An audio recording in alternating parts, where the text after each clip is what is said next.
ورحمة الله وبركاته.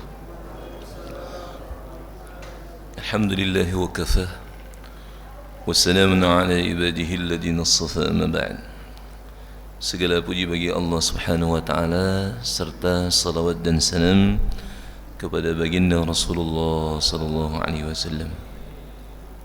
Insyaallah kita akan lanjutkan kajian kita berkenaan dengan kitab yang asalnya matannya itu adalah kitab Al-Munabbihat yang ditulis oleh Ibnu Hajar Al-Asqalani rahimahullah, kemudian disyarah di dalam kitab Nasaihul Ibad yaitu oleh Syekh Nawawi Al-Jawi Al-Bantani rahimahullah, yang kita sudah bacakan kalau tidak salah adalah apa yang diriwayatkan oleh Nabi sallallahu alaihi wasallam. Sesungguhnya beliau sallallahu alaihi wasallam bersabda, dua perkara tidak ada sesuatu yang lebih afdal melebihi keduanya.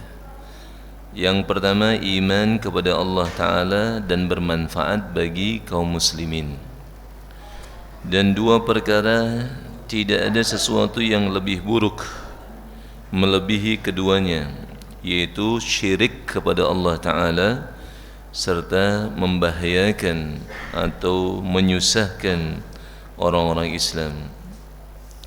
Dan juga kita telah sampaikan riwayat bahwasanya Nabi sallallahu alaihi wasallam bersabda, atas diri kalian untuk duduk di dalam majlis para alim ulama dan mendengarkan ucapan-ucapan ahli hikmah.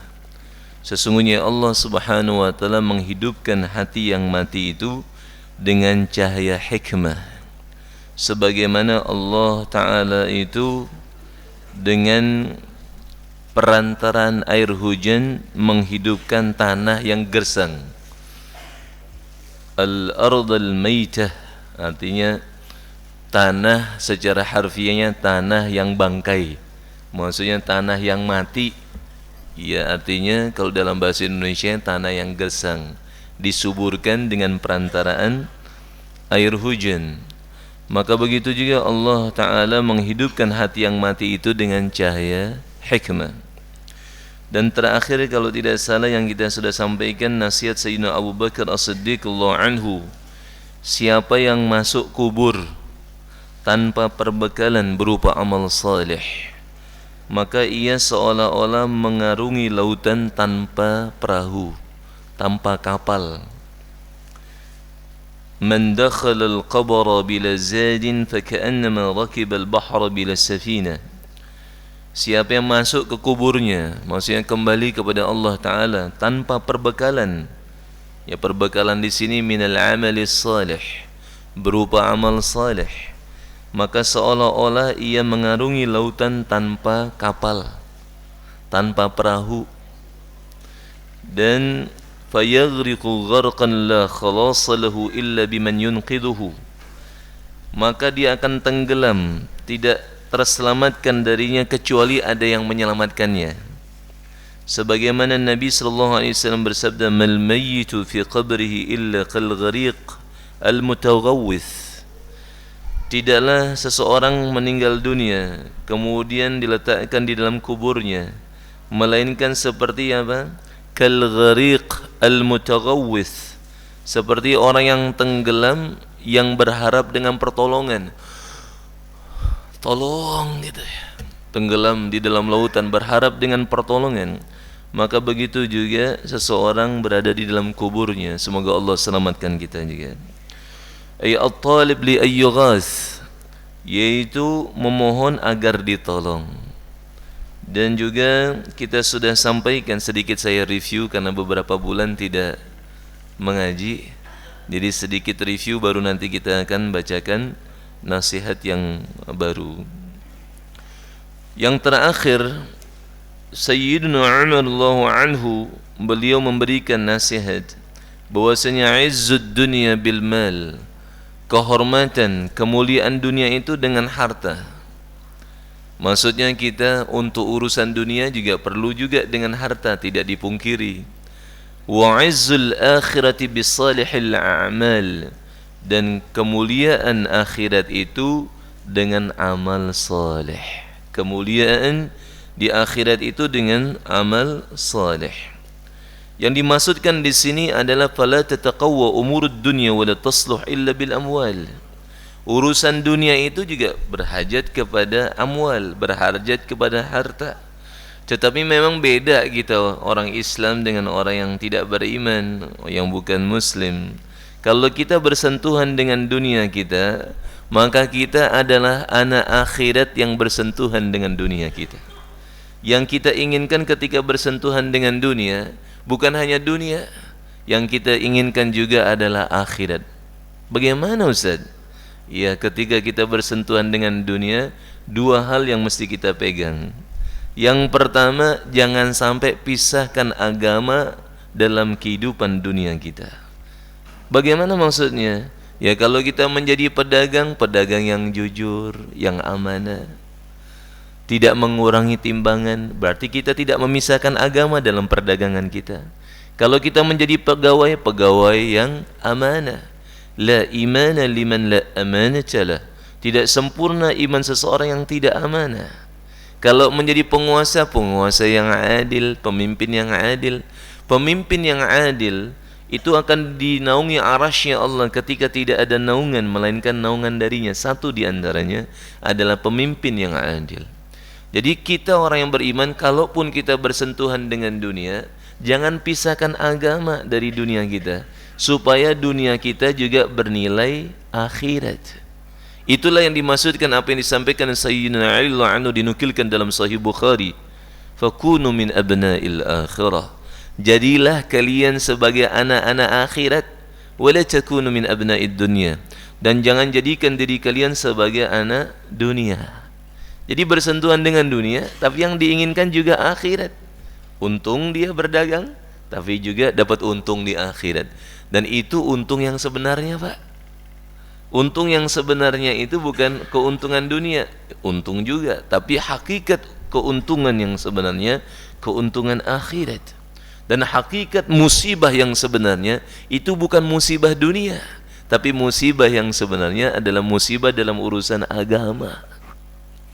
Dalam doa baginda Nabi sallallahu alaihi wasallam, Nabi berdoa, "Wa la taj'al musibatana fi dinina." Ya Allah, jangan jadikan musibah bagi kami itu dalam urusan agama. Tidak salat musibah, tidak membaca Al-Quran musibah, tidak mau belajar ilmu adalah musibah, ketinggalan salat musibah, ada kemampuan untuk menunaikan zakat, tidak menunaikan zakat musibah. Jadi hadirin rahimakumullah, Allahu Akbar. Kita kalaupun bersentuhan dengan dunia, maka yang kita inginkan juga apa Pak? Akhirat. Kita juga punya istri, punya anak, tapi kita bukan hanya memiliki istri dan anak sebagaimana orang-orang di luar Islam punya anak dan istri. Kita menjadi seorang suami bagi istri kita, orang tua bagi anak kita. Bagaimana anak dan istri kita menjadi sebab kita dikenakan mahkota kemuliaan dalam surga, didudukkan pada singgasana kemuliaan. Anak kita jadi hafiz Quran, anak kita menjadi penghafal Quran, anak-anak kita menjadi anak-anak yang saleh, anak-anak yang taat, sehingga juga menjadi sebab kemuliaan kita di akhirat. Satu nikmat memiliki anak, memiliki istri, Masya Allah, nikmat yang sangat besar. Tetapi di sisi yang lain, bagaimana kita juga mendapatkan keutamaan di akhirat. Qu anfusakum wa ahlikum nara. Jagalah diri kalian dan ahli keluarga kalian dari azab api neraka. Kemudian wala tataqawwa umurul akhirah wala tasluh illa bil amali salihah. Dan untuk akhirat itu kemuliaannya jelas dengan amal saleh. Makanya teman kita yang hakiki, kekasih kita yang sebenarnya itu amal saleh, Pak. Coba kita punya istri, punya anak yang kita katakan cinta, kadang-kadang bilangnya sehidup dan semati. Tapi kalau sudah dikebumikan, kita mau nggak istri kita sama kita? Atau sebaliknya, kita bilang sama istri kita sehidup semati yang, tapi kalau istri kita sudah dikebumikan, nggak mau kita menemaninya. Lalu apa yang akan menemani kita di dalam kubur kita? Amal saleh. Maka kekasih kita yang sebenarnya amal saleh. Jadikan amal kebaikan itu menjadi kekasih kita yang kita rindukan. Rindu salat berjamaah, rindu bangun malam, rindu baca Quran, rindu untuk berbuat kebaikan, rindu untuk mengucapkan salam satu sama lain, senyum jumpa dengan saudara kita. Itu amalan. Senyummu kepada saudaramu adalah sedekah.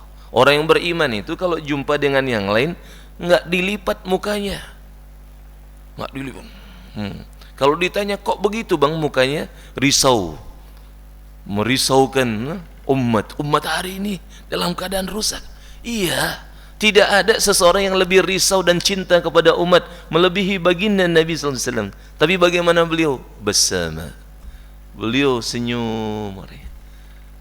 Masya Allah, semua sahabat itu kalau dilihat Nabi, semua mereka merasa mereka lah yang paling dicintai oleh Nabi karena akhlak mulia baginda Nabi SAW.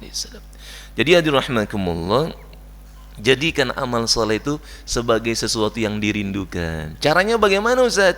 Ya mujahadah awalnya, susah-susah dulu, baru nanti dinikmati. Awalnya berat, tapi nanti dinikmati. Kalau kita ngaji kitab Ta'limul Muta'allim Tariqat Ta'allumi, itu ada nasihat al-jiddu yudni kulla amrin syasi'i. Kesungguhan itu mendekatkan semua perkara yang jauh. Yang jauh jadi dekat kalau sungguh-sungguh, Pak. Orang kalau bersungguh-sungguh amal soleh itu menjadi sesuatu yang dicintai, satu saat amal soleh akan jadi sesuatu yang dicintai, nikmat dia, bukan jadi beban lagi. Awalnya mungkin berat, tapi nanti terus jadi nikmat. Subhanallah. Sampai kadang-kadang saya bergurau, orang yang ngamalin agama itu Pak, nampaknya aja susah, tapi sebetulnya nikmat dia. Seperti orang doyan sambal, ya. Orang doyan sambal. Orang doyan sambal itu kalau kita ngelihatnya sepintas selalu kasihan, mukanya merah, berkeringat, terkadang meneteskan air mata. Kita kasihan, gimana bang? Maka dia bilang, wah mantap katanya. Kalau kita ngaji kol-kola dirubah itu jadi B, ya, mantap. Kol-kolanya bukan sughra lagi, tapi kol-kolanya sudah kubro, mantap katanya. Nikmat. Orang yang ngamalin agama itu nikmat, Pak. Contoh, puasa. Puasa itu kan nahan nafsu, nahan lapar, dahaga dan sebagainya. Kita di Indonesia ini syukur betul, Pak. Panas nggak terlalu panas, dingin nggak terlalu dingin. Coba di negara-negara yang lain itu sampai 45 derajat Celcius, Pak.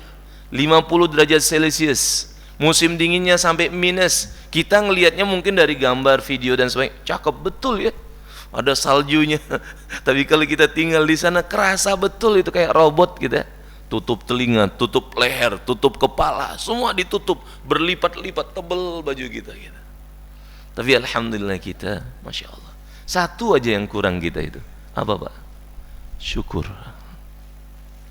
Asyukru zinatun ni'mah. Syukur itu adalah perhiasan bagi nikmat. Nikmat itu semakin indah kalau disyukuri. Tapi kalau tidak disyukuri bahaya, akan menjadi sebab murkanya Allah. Makanya dengan syukur itu nikmat yang ada akan dijaga, nikmat yang belum ada Allah kasih, nikmat yang ada Allah jaga, yang belum ada Allah kan beri. La in syakartum la azidannakum wa la in kafartum inna adabi lasyadid. Kalau kalian syukur dengan nikmatku, aku tambahkan bagi kalian. Kalau kita ngaji linguistik Arab, itu pakai lamnya ta'kid, stressing. Kemudian nunnya nun tsaqilah, penegasan di atas penegasan, pasti aku akan tambahkan nikmat.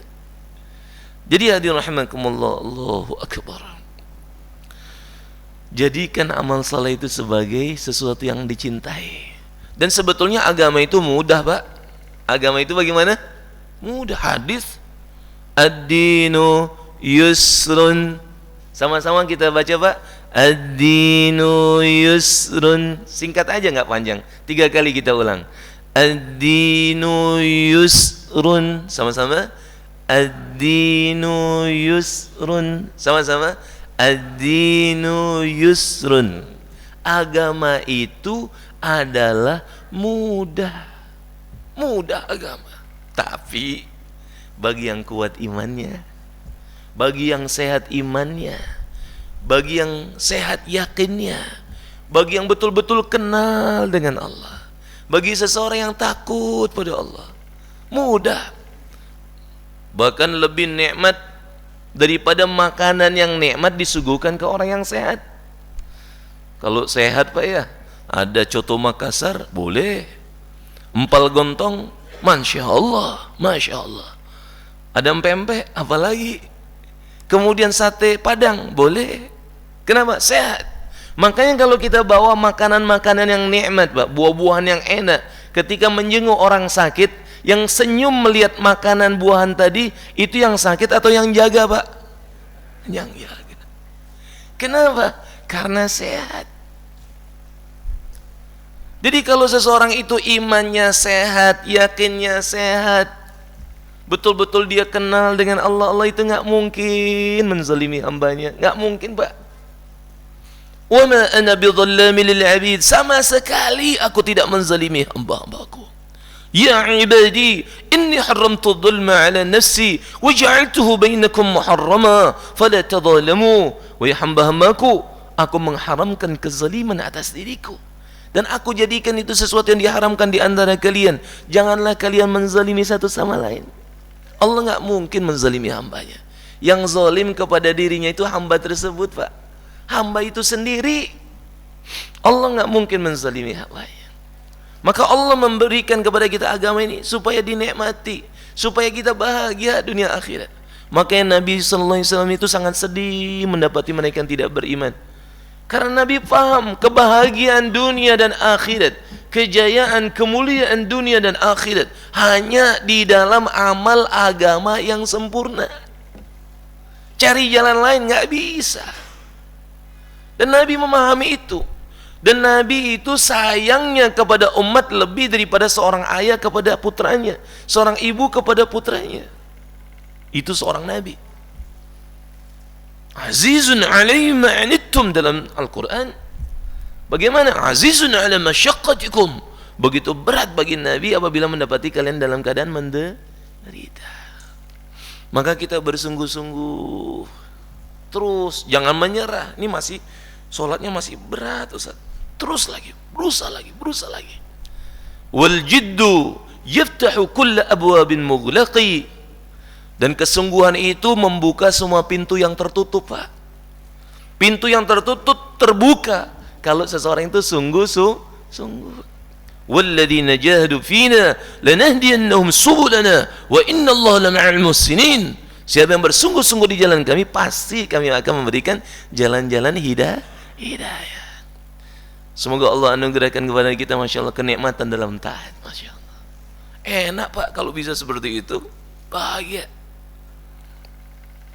Kemudian nanti rahmatullah, untuk hari ini saya ingin sampaikan nasihat di antara yang kita akan kedepankan, nasihatnya Sayyidina Utsman radhiyallahu anhu, Dzun Nurain, pemilik dua cahaya. Asdaquhum hayaan Utsman, yang spesial dalam rasa malunya itu yang luar biasa, pemalunya itu Sayyidina Utsman radhiyallahu anhu. Pemilik dua cahaya. Kenapa? Karena beliau dinikahkan dengan dua putri baginda Nabi SAW. Satu wafat, kemudian dinikahkan lagi dengan putri yang lain. Coba, kalau mertua mendapati menantu seperti itu, berarti menantunya ada luar biasa. Dinikahkan lagi dengan putri yang lain. Dan itu adalah putrinya Rasulullah SAW dinikahkan kepada beliau, Sayyidina Utsman. Dan beliau memberikan nasihat apa? Hammud dunya zulmatun fil qalbi. Kerisauan kepada dunia itu adalah kegelapan dalam hati. Dipikirkan, diusahakan, enggak dipungkiri, tapi jangan jadikan dunia itu sebagai kerisauan kita yang terbesar Pak. Kerisauan kita yang terbesar hendaklah bagaimana nanti kita dikubur, bagaimana nanti ketika kita dibangkitkan di hadapan Allah, yang disebut dengan Yaumul Faza'il Akbar, hari yang begitu mencekam, hari yang begitu menakutkan, hari yang begitu mengerikan. Yauma yafirrul mar'u min akhi, hari di mana seseorang itu lari dari saudaranya, wa ummihi wa abih, dari ibu dan ayahnya. Coba, ibu dan ayah lari. kita lari dari ibu ayah kita. Aliyazubillah. Semoga Allah selamatkan kita semua. Wa sahibatihi wa bani, dari istri dan anak-anaknya. Likulli imri'in minhum yawma in sya'nu yughni. Setiap orang sibuk dengan urusannya masing-masing. Itu yang kita betul-betul jadikan kerisauan kita yang terbesar. Perlu kita dengan dunia kita karena kita memang masih hidup di dunia. Tapi tadi kriteria yang satu saya belum sebutkan tadi. Yang pertama, jangan lepaskan agama dari dunia kita. Yang kedua, jangan sampai dunia kita melalaikan kita dari agama. Itu.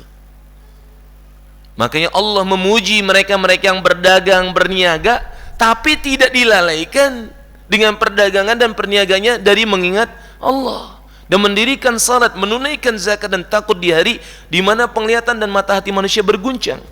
Rijalul la tulhihim tijaratu wa la bay'un an dzikrillah wa iqamis shalah wa ita'iz zakah yakhafuna yawman tataqallabu fihi alqulub wal absar. Laki-laki yang sejati itu siapa? Mereka yang tidak dilalaikan oleh perniagaan dan jual belinya dari mengingat Allah. Berdagang tapi ingatnya ke Allah. Apa maksudnya itu, Ustaz? Ingat Allah. Kalau gitu Allah. Apa begitu aja? Bukan hanya itu. Yang dimaksudkan ingat kepada Allah Ta'ala itu, dia taat dalam perdagangannya. Dia yakin Allah, lihat dia Allah, dengar dia Allah, perhatikan dia. Ma yakunu min najwa thalathatin illa huwa rabi'uhum wala khamsatin illa huwa sadisuhum wala adna min dhalika wala akthar illa huwa ma'ahum aina kanu. Tidaklah 3 orang bersuara yang lirih melainkan yang keempatnya siapa, Pak? Allah. 5 orang yang keenamnya siapa, Pak? Allah. Kurang daripada itu ataupun lebih daripada itu yang selalu bersama siapa? Allah. Sekarang kita duduk di majelis ini, Allah lihat kita, Allah dengar kita, Allah perhatikan kita. Dalam kesendirian kita, dalam keadaan ramai kita, yang melihat kita, yang memperhatikan kita, Allah. Tidak ada yang luput dari Allah. La yafa'alihi syai', tidak ada yang luput dari Allah Ta'ala. Ya'lamu mataqilal jibal, Allah mengetahui berat gunung-gunung yang ada. Wa makailal bahar, Allah mengetahui volume samudra seluruh alam. Wa adada qatril amtar, Allah juga mengetahui jumlah rintik hujan. Wa adada warqil asyar, Allah mengetahui jumlah daun-daunan. Ya'lamu dabiban namlatis sauda ala sakhratis samma fil lailatil dhalma, Allah mengetahui semut yang hitam di balik batu. Dalam kegelapan malam tidak terlihat sinar bintang dan rembulan. Apa yang diinginkan semut tersebut, suara gerak semut tersebut diketahui oleh Allah. Jadi itulah yang dimaksud dengan mengingat Allah. Maka dia jadi pedagang yang jujur, yang amanah. Pemimpin, dilihat Allah, saya nih diperhatikan Allah. Walaupun nggak ada CCTV, ada Allah. Tapi kalau ada CCTV, dalam hati seseorang tidak ada Allah, tetap aja cari cara dia. Tapi kalau ada Allah di dalam hatinya, betul-betul takut pada aina Allah, lalu di mana Allah? Allah lihat saya, Allah perhatikan saya, Allah yang begitu sayang kepada saya. Mana mungkin saya ini bermaksiat kepada Allah? Inna mimma adrakan nas min kalamin nubuwatil ula idza lam tastahi fasna ma syi'ta. Sesungguhnya yang diperoleh umat manusia dari mereka para anbiya alaihi wasallam yang terdahulu, yang disampaikan oleh para anbiya alaihi wasallam silih berganti sampai kepada baginda Rasulullah SAW. Apa nasihatnya yang musyarakah, yang sama? Idza lam tastahi fasna ma syi'ta. Kalau memang sudah tidak ada rasa malu, buat apa yang kamu suka. Maksudnya apa? Oh, bukan berarti diperintahkan buat semau kita. Enggak. Itu zajran, peringatan keras, jangan buat begitu. Enggak malu ente. Dapat nikmat dari Allah, dapat napas udara dari Allah, di buminya Allah, di bawah langitnya Allah, bermaksiat kepada Allah. Allah yang menganugerahkan dengan berbagai macam nikmat, yang kalau kamu coba hitung nikmat Allah, nggak akan mampu. Wa in ta'uddu ni'matallah la tuhsuha. Kalau kalian hitung-hitung nikmat Allah, nggak akan mampu. Itulah yang dimaksudkan zikrullah, mengingat Allah Ta'ala. Ketika dia berdagang, maka dilihat Allah, jujur dia amanah. Jadi pemimpin tidak menzalimi, diberikan keberhakan, kapasitas untuk urusan kaum muslimin atau umumnya umat manusia, maka dia tidak akan menzalimi. Karena az-zulmu zulumatun yawmal qiyamah, kezaliman itu adalah kegelapan pada hari kiamat. Dan sebagainya dan sebagainya. Jadi hadirin rahimakumullah, kembali lagi bahwasanya pedagang yang dibanggakan disebut sebagai lelaki sejati tidak dilalaikan dari mengingat Allah, mendirikan salat, Allahu Akbar, menunaikan zakat dan takut di hari di mana penglihatan dan mata hati manusia berguncang. Jadi perlu dipikirkan dunia, Pak, tetapi jangan jadikan sebagai kerisauan kita yang terbesar. Kerisauan kita yang terbesar kehidupan akhirat kita. Walal akhiratu khairul laka minal ula. Sungguh kehidupan akhirat itu lebih baik daripada kehidupan dunia ini. Wal akhiratu khairu wa abqa. Dan kehidupan akhirat itu adalah lebih baik dan lebih kekal. Jadi kalau untuk sesuatu yang sementara saja di dunia ini, yang satu saat kita tinggalkan, kita kerahkan potensi kita, pemikiran kita, waktu kita, tenaga kita. Lalu bagaimana dengan sesuatu yang tanpa batas, Pak? Yang kesempatannya sekarang saja nih. Memang kita diuji oleh Allah. Dalam waktu yang sama kita sebagai sosok yang memiliki keperluan hidup. Tapi di waktu yang sama kita juga mesti mempersiapkan kehidupan kita nanti selamanya di akhirat. Di waktu yang sama, yang sangat singkat. Memang itu ujian. Karena mahal, Pak, dapat ridha Allah itu mahal. Surganya Allah itu mahal. Di dunianya kita paham. Ada apa? Ada barang apa? Ada uang, ada barang. Barangnya semakin bagus, semakin asli, ori dan sebagainya, kualitasnya makin mahal bayarannya. Ridha Allah itu mahal. Surganya Allah itu mahal. Ala inna sil'atallahil ghala. Ala inna sil'atallahil jannah. Maka yang disebutkan dalam Al-Quran kita sering ucapkan itu, inna salati wa nusuki wa mahyaya wa mamati lillahi rabbil alamin. Salatku, ibadahku, hidupku, matiku untuk siapa, Pak? Allah. Untuk Allah. Jadi silakan kita bersentuhan dengan dunia kita, bukan dipungkiri kita berhajat. Tapi ingat apa yang saya sampaikan tadi, jangan pisahkan agama dari dunia kita, dan dunia kita jangan melalaikan kita dari amal agama. Dan adapun kita bersentuhan dengan dunia kita sekalipun, yang kita inginkan bukan hanya dunianya, tapi akhirat. Makanya orang yang mengamalkan agama dalam dunianya sekalipun akan dinilai sebagai amal agama. Kenapa? Karena dia bawa agama dalam dunianya. Makan nampaknya memenuhi keinginan nafsu, tapi makannya dengan cara Nabi. Makan ketika lapar, subhanallah. Kemudian selesai sebelum kenyang. Kemudian ketika dia makan, syukur, tidak mencela makanan. Maka dalam makan sekalipun dia sedang beramal. At-ta'imus syakir kas-sha'imis sabir. Orang yang menikmati makanan dia bersyukur, itu seperti orang yang berpuasa yang bersabar. Subhanallah. Dalam makannya pun dihitung ibadah. Tidur dia, tidur. Maka sebelum tidur dia baca doa, berwudu terlebih dahulu. Maka dalam tidurnya ibadah. Dia baca doa, dia serahkan dirinya kepada Allah ketika hendak tidur. Di antara doa yang diajarkan Nabi, ajaib, menakjubkan. Ini solusi, Pak.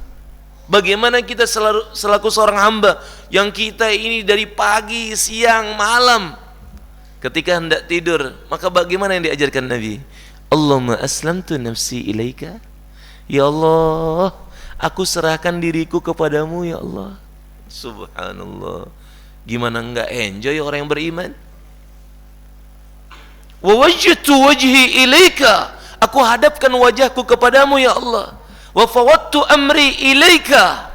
Dan aku serahkan urusanku kepadamu, ya Allah. Wa alja'tu dhahri ilaika. Dan aku sandarkan punggungku kepadamu, ya Allah. Raghbatan wa rahbatan ilaika. Dengan penuh cinta dan takut kepadamu.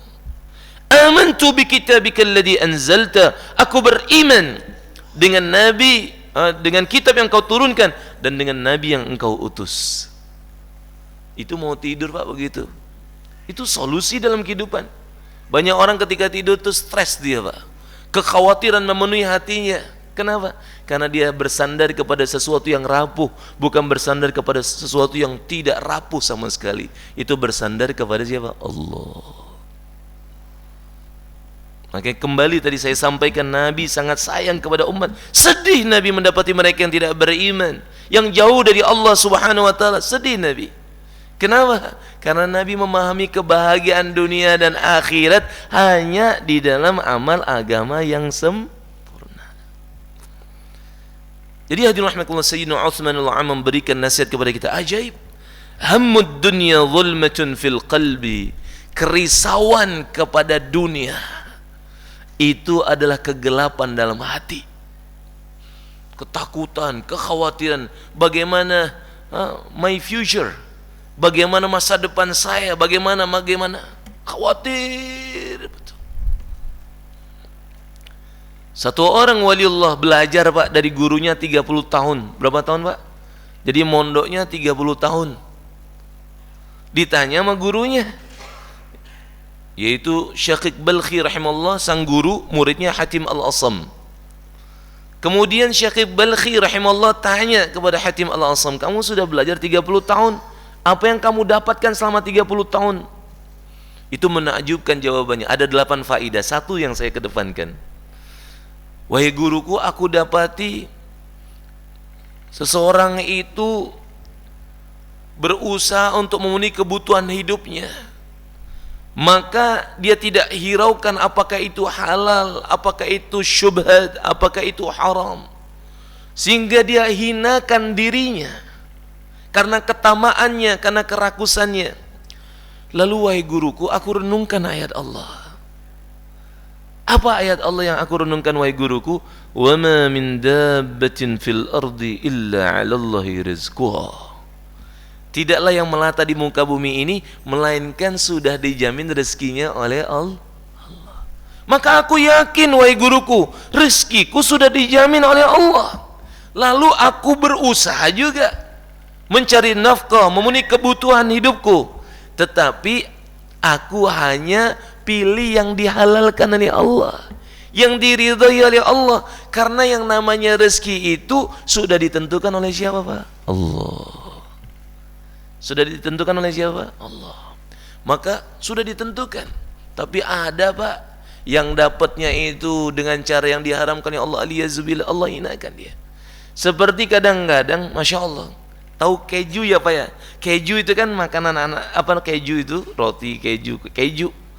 Itu keju disiapkan di satu perangkap tikus, diletakkan keju di perangkap.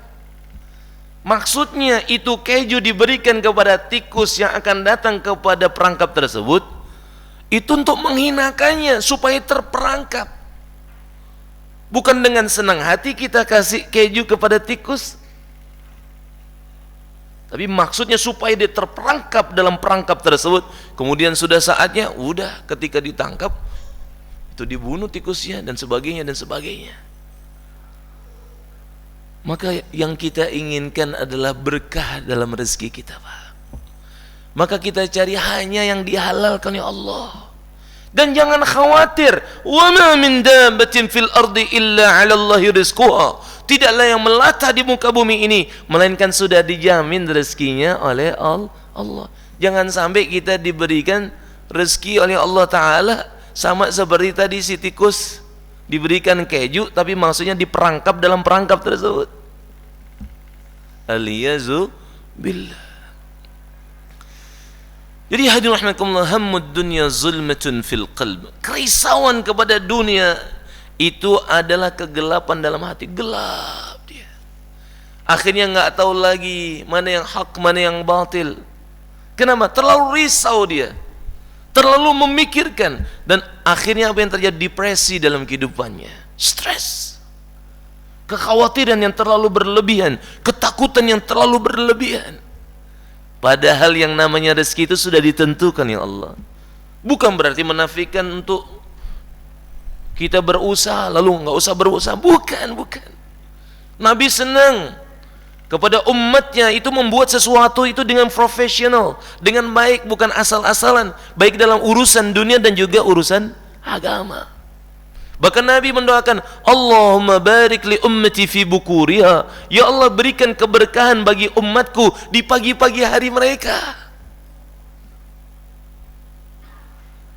Selesai salat isyraq, salat duha, bergegas dia pergi. Husnul tadbir, pengaturan yang baik, itu tidak bertentangan dengan syariat. Planning, rencana dan sebagainya. Tapi cuma bedanya nih orang yang beriman nih, ketika dia sudah kerahkan pemikirannya, dia dapatkan apa yang dia dapatkan, dia syukuri. Nggak dapat atau luput, bukan semakin berputus asa, semakin kenal dengan Allah, Pak. Dan itu menakjubkan orang yang beriman, karena dia yakin dengan ketentuan Allah. Likai la ta'su ala ma fatakum wa la tafrahu bima atakum wallahu la yuhibbu kulla mukhtalin fakhur. Ketentuan Allah Ta'ala itu supaya kamu tidak terlalu bersedih atas apa yang luput dari kamu, dan tidak terlalu gembira atas apa yang kamu dapatkan. Makanya saya sering sampaikan riwayat Bukhari itu, yang disebut dengan kekayaan yang sebenarnya dalam kacamata hadits Nabi SAW, itu bukan harta, Pak. Laisal ghina an kathatil arad walakinnal ghina ghinan nas. Bukanlah kekayaan itu karena banyaknya harta, tapi kekayaan yang sebenarnya kekayaan hati, Pak. Ibu-ibu yang mulia, kekayaan hati. Kekayaan yang sebenarnya itu kekayaan hati. Di dalam riwayat Ibnu Hibban dijelaskan, innamal ghina ghinal qalba wa man kana al ghina fi qalbihi fala yadurruhu ma laqiya min ad-dunya. Sesungguhnya kekayaan yang sebenarnya itu adalah kekayaan hati. Siapa yang memiliki kekayaan hati, apapun keadaan tidak akan membahayakan dia. Mau jadi raja ke dia atau yang dirajai, penguasa atau yang dikuasai, apakah dia diberikan kekayaan atau sebaliknya, enggak masalah. Makanya dalam riwayat, tidak bermasalah seseorang itu menjadi orang yang kaya asalkan dia bertakwa. Asalkan bagaimana, Pak? Takwa. Tapi kalau dia tidak takwa, diberikan kekayaan, khawatirnya seperti Qarun. Qarun dia katakan, ayam, apa, Pak? Ayam. Bahasa Inggris ya itu, ayam. Kalau terpeleset sedikit jadi ayam itu ya. Guru saya canda dalam bahasa Urdu itu, saya itu apa, Pak? Me musalmanhu. Saya orang Islam. Jadi guru saya bercanda, kambing itu kalau sepanjang hari bilangnya pagi, siang, malam tanpa henti ngeluarin suara apa yang terjadi? Wah, kata pemiliknya, ini sudah berisik nih kambing, disembelih aja. Jadi seseorang yang mengatakan saya itu berisik tuh hamba. Dari tanah, kembali ke tanah, dibangkitkan dari tanah, dari air mani, kok dia katakan saya, lupa dengan Allah yang Maha Pengasih, Maha Penyayang. Padahal siapa dia? Inna khalaqnal insana min nutfatin amsyaj nabtalih faja'alnahu sami'an basira. Sesungguhnya kami ciptakan manusia itu dari air mani yang bercampur. Jadi hadirin rahimakumullah, yang namanya kekayaan yang sebenarnya itu kekayaan hati, Pak. Innamal ghina ghinal qalba. Sesungguhnya kekayaan yang sebenarnya itu adalah kekayaan hati. Wa man kana al-ghina fi qalbihi fala yadurruhu ma laqiya min ad-dunya. Siapa yang memiliki kekayaan hati, apapun keadaan tidak akan membahayakan dia. Dan ini saya ulang terus, karena ini penting, Pak, dalam kehidupan baik saya ataupun kita semua kita berhajat atas ini. Karena semua kita tidak mungkin dihadapkan dalam satu keadaan. Benar atau benar, Pak? Pasti kadang-kadang senang, kadang-kadang susah. Kadang-kadang ada, kadang nggak ada. Kadang luas, kadang sempit. Kadang sehat, kadang sakit.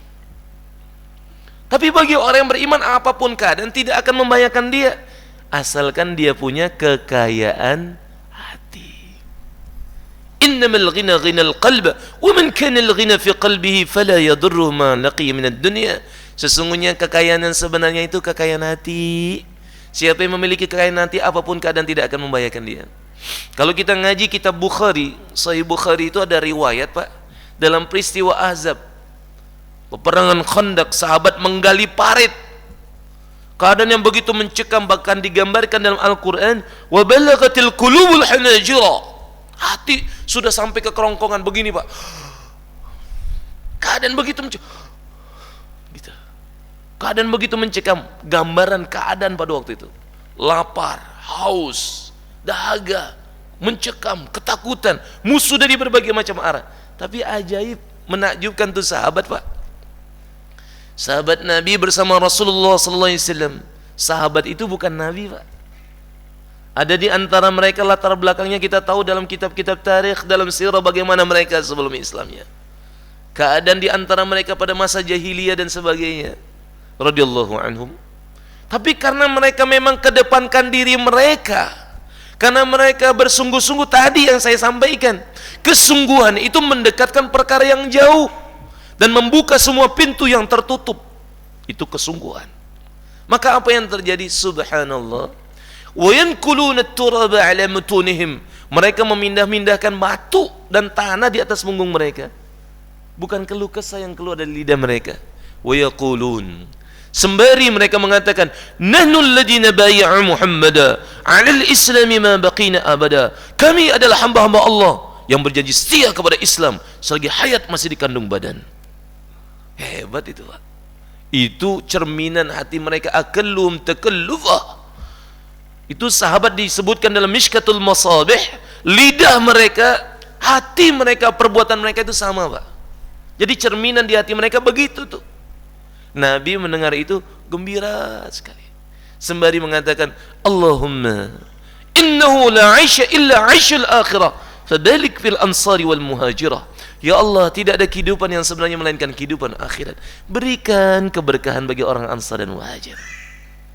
Coba dalam keadaan begitu mereka bukan berkeluh kesah Pak, tapi semakin mantap iman mereka. Nah hari ini berapa banyak orang yang tinggal di tempat yang mewah, kendaraannya mewah, semua serba ada, tapi yang keluar dari lidahnya keluhan aja, seolah-olah nggak pernah ada nikmat dalam kehidupannya. Innamal ghina ghinal qalb wa man kana al ghina fi qalbihi fala yadurruhu ma laqiya min ad-dunya. Sesungguhnya kekayaan yang sebenarnya itu adalah kekayaan hati. Siapa yang memiliki kekayaan hati, apapun keadaan tidak akan membahayakan dia. Hammud dunya zulmatun fil qalb. Kerisauan dunia itu adalah kegelapan dalam hati. Enggak terang Pak hatinya, sehingga enggak bisa membedakan lagi mana yang manfaat, mana yang mudarat. Gelap. Mana yang bermanfaat, mana yang membahayakan, dia gelap, tidak tahu dia. Wa hammul akhirati nurun fil qalbi. Dan kerisauan kepada akhirat itu cahaya dalam hati Pak. Allah. Mikirin nanti, ya Allah, bagaimana dikubur saya nanti, bagaimana nanti saya dibangkitkan di hadapan Allah, bagaimana nanti datang malaikat bertanya, man rabbuk, ma dinuk, man nabiyuk, bagaimana nanti di yaumil fazail akbar dan sebagainya dan sebagainya. Dia risaukan betul itu. Itu akan menjadi nurun fil qalb. Sehingga yang dimaksudkan di sini kata Syekh Nawawi Al-Jawi Al-Bantani rahimahullah, apa yang disampaikan Sayyidina Utsman al-Anhu, kerisauan dunia itu kegelapan dalam hati dan kerisauan akhirat itu cahaya di dalam hati. Bahwasanya al-huznu fil umuril muta'alliqa bid dunya sara muzliman fil qalb. Sesungguhnya kesedihan, kerisauan yang berlebih dalam urusan-urusan yang berhubungan dengan dunia menjadi sebab kegelapan dalam hati. Wal huznu fil umuril muta'alliqa bil akhirah.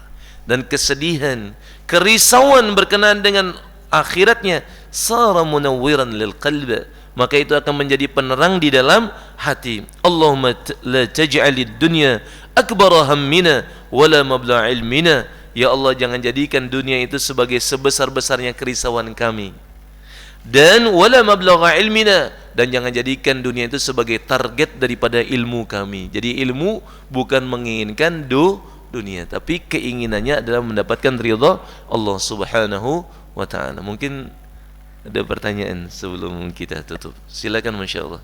Kalau ada pertanyaan seperti tadi yang disampaikan, dikira-kira saja waktunya. Ya, silakan. Waalaikumsalam warahmatullahi wabarakatuh.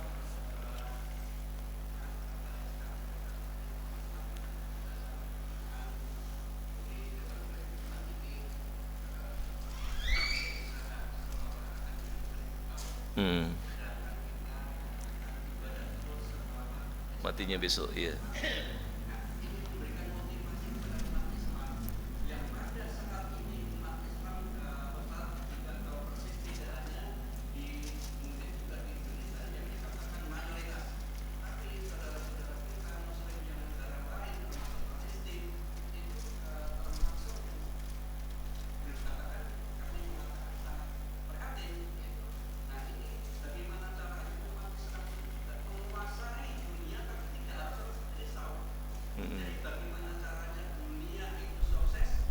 Akhirnya juga sukses, ya.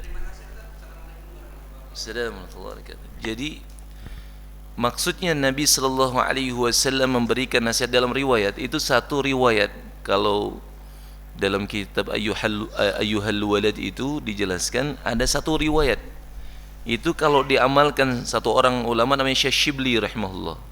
Beliau telah mencari mengumpulkan ribuan hadis, kemudian ada satu riwayat yang beliau dapati yang itu ada solusi dalam kehidupan dunia dan akhirat kita. I'mal li dunyaka biqadri maqamika fiha. Berusahalah untuk duniamu sejauh mana kamu tinggal di dunia ini. Wa'mal li akhiratika biqadri baqaika fiha. Dan berusahalah untuk akhiratmu sejauh mana kamu kekal abadi dalam kehidupan akhirat. Wa'mal lillah biqadri hajatika ilaihi. Beramallah untuk Allah sejauh mana kamu berhajat kepada Allah. Wa'mal linnar biqadri sabrika 'alaiha.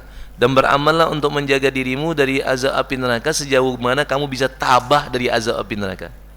Berat, nggak mungkin bisa kita menahan daripada azab api neraka. Nah, kalau kita lihat ada nasihat juga yang sering kita dengar, ya, berkenaan dengan apakah itu riwayat, apakah itu nasihat dari para sahabat atau yang sesudah itu. Intinya yang sering kita dengar itu adalah berusahalah untuk duniamu ka'annaka ta'ishu abada, seolah-olah engkau hidup selama-lamanya. Wa'amal li akhiratika ka'annaka tamutu ghada. Dan beramallah untuk akhiratmu seolah-olah kamu matinya besok. Nah, lalu bagaimana ini? Maksudnya apa sebetulnya? Seolah-olah hidup selamanya. Apakah lalu maksudnya kita berusaha kalau perlu bukan hanya cukup untuk 7 turunan tapi 70 turunan gitu. Kelipatan 10 gitu. Bukan begitu maksudnya. Tapi yang dimaksudkan dalam nasihat tersebut, kalaupun itu riwayat, itu dalam kajian ranahnya para ulama muhaddisin, dan kemudian intinya adalah yang dimaksudkan dalam riwayat tersebut seolah-olah kamu hidup selamanya. Nabi mengajarkan kepada kita itu jangan sampai berputus asa dalam urusan dunia kita. Apa maknanya? Kita berusaha, kita kerahkan untuk urusan dunia kita. Nggak dapat hari ini, masih ada besok. Nggak dapat besok, masih ada lusa. Ka'annaka ta'ishu abada, seolah-olah kamu hidup selamanya. Tapi kalau untuk akhirat, seolah-olah matinya besok. Ini udah ada waktu lagi nih. Tidak ada waktu lagi. Makanya disebutkan dalam satu kitab, orang yang berakal itu bagaimana dikatakan orang itu berakal?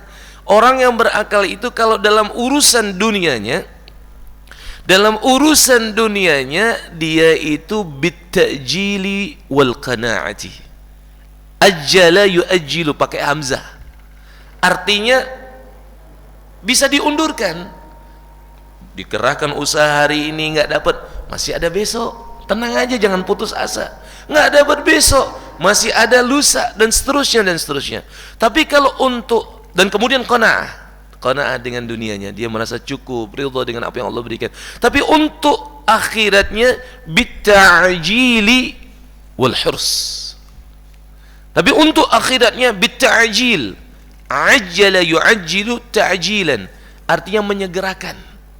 Makanya ada istilah kalau buka puasa itu ta'jilan, maksudnya menyegerakan buka puasa. Tapi bukan berarti pula lalu kalau gitu jam 3 aja buka puasanya Ustaz, karena menyegerakan buka puasa. Bukan.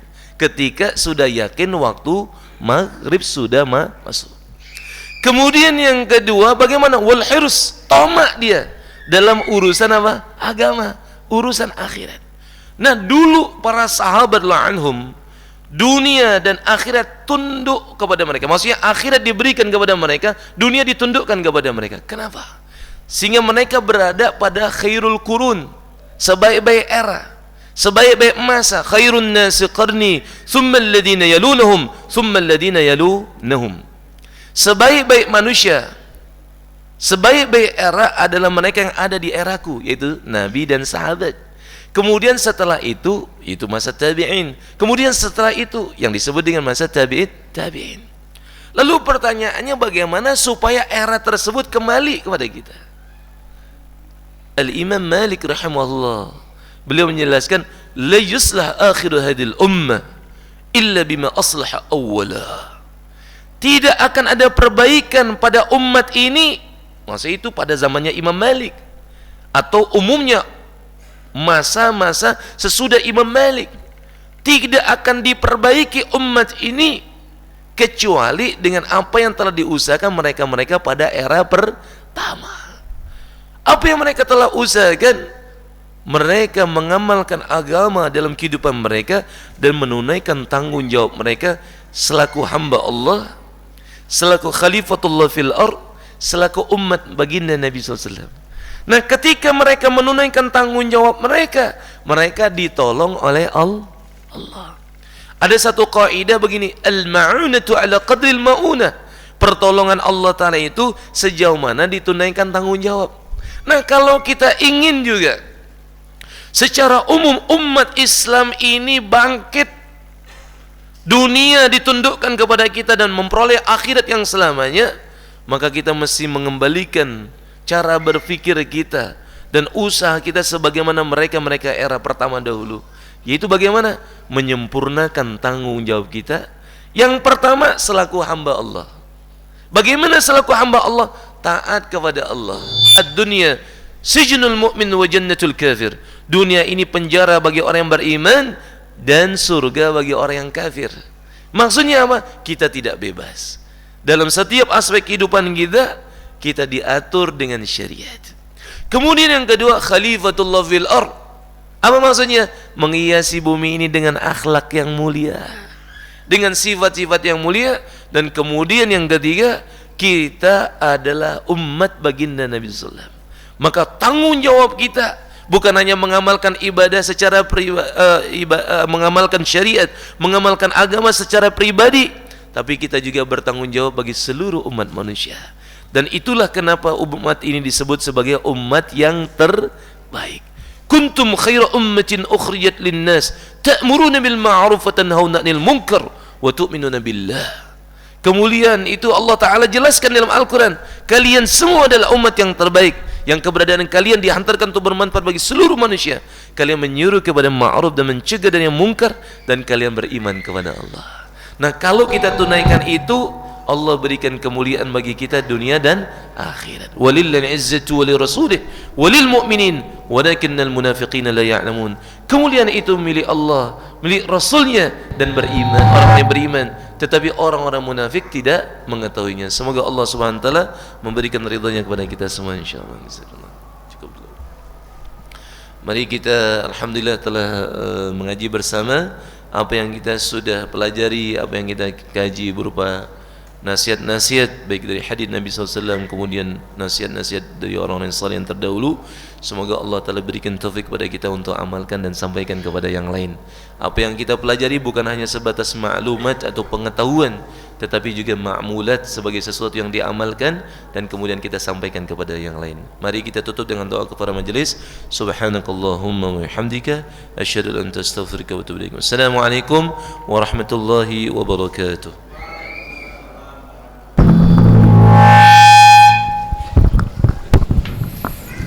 الله أكبر الله أكبر